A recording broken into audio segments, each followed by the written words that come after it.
Imagine a world where mythology and reality collide. Welcome to the birth of Rome. The tale begins in 753 BC with the legendary twins Romulus and Remus. These brothers, believed to be the sons of Mars, the god of war, were nurtured by a she-wolf in their infancy. A tale as wild as it is timeless. Their life was one of survival, strength, and destiny, mirroring the city they were destined to establish.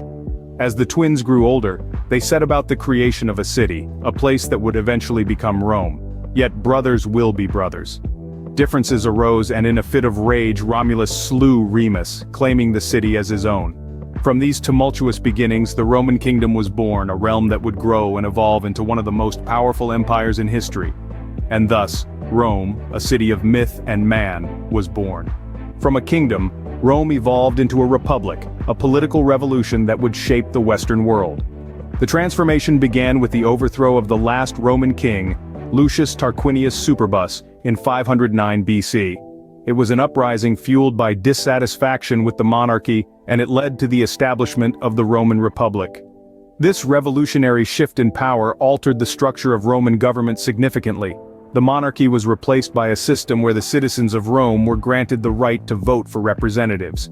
These representatives would then make decisions on their behalf, a concept we see mirrored in many democratic societies today.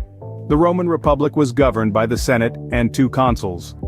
The Senate was a political institution that was initially composed of patricians, the aristocracy of Rome. They held the most political power, making decisions on laws, policies, and even military strategies. The consuls, on the other hand, were the highest elected political office of the Roman Republic. Each year, two consuls were elected together, to serve for a one-year term.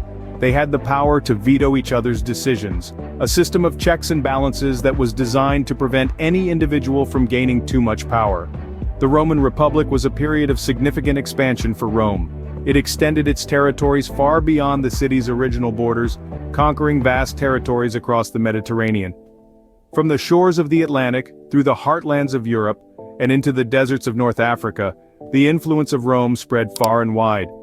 But it wasn't just about territorial expansion. This period also saw the development of legal codes, infrastructure, and even the Latin language, which left a lasting impact on Western civilization. The Republic represented a time of great growth and transformation. But it was not to last. As the saying goes, all great things must come to an end. And the Roman Republic was no exception. With the fall of the Republic came the rise of an empire, an era of unparalleled power and grandeur. The transition from republic to empire is a tale steeped in ambition, betrayal, and the quest for power. The Republic, once a model of representative government, found itself caught in the throes of political chaos and civil unrest.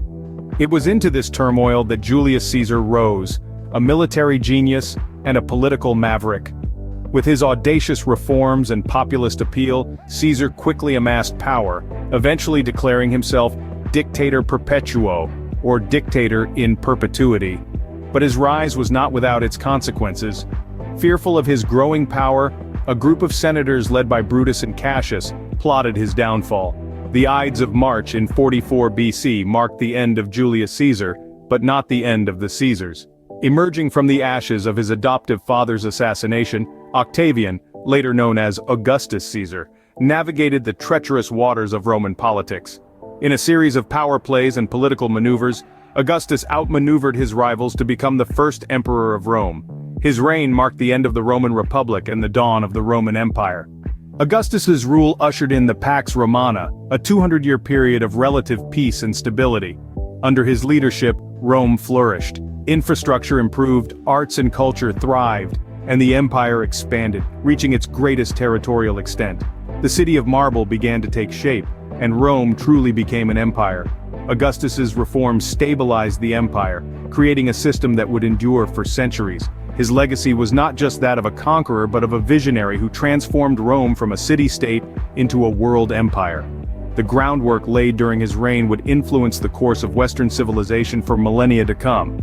The Roman Empire, a beacon of civilization, was at its zenith. The legacy of Rome, however, is not just in its achievements but also in its enduring influence. From language and law to architecture and engineering, the echoes of Rome are still felt today, a testament to the power and grandeur of an empire that once was. Rome was not just a political power, but also a hub of culture, innovation, and grand architecture. At the pinnacle of Roman civilization, the Romans had achieved a level of cultural and architectural sophistication that would be remembered throughout history. Let's start with the grandeur of Roman architecture.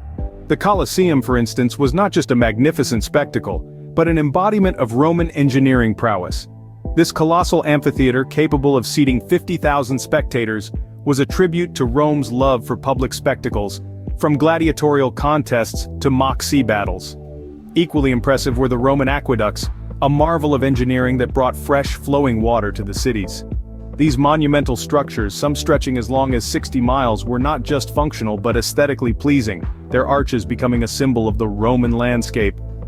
And let's not forget the Roman roads, a vast network stretching over 200,000 miles, connecting the empire from Britain to Africa. These roads were not just paths for soldiers and traders, but the arteries of the empire, facilitating communication, commerce, and control. But Rome was not all about stone and mortar.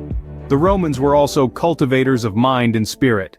Latin, the language of Rome, became the lingua franca of the empire, influencing languages that we speak today, including English, Spanish, and French.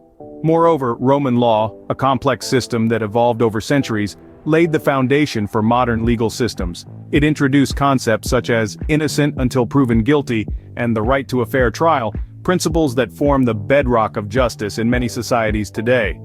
As we reflect on the pinnacle of Roman civilization, we see an empire that was not just about power and conquest. It was an empire that celebrated the human spirit, that sought beauty in form and function, that valued the rule of law and the power of language. The legacy of Rome, etched in stone and in minds, endures to this day. The echoes of Rome's grandeur can still be seen and felt in our modern world, a testament to an empire that truly stood the test of time. Every empire has its end, and Rome was no exception. The mighty Rome, once an epicenter of civilization, started to crumble under its own weight.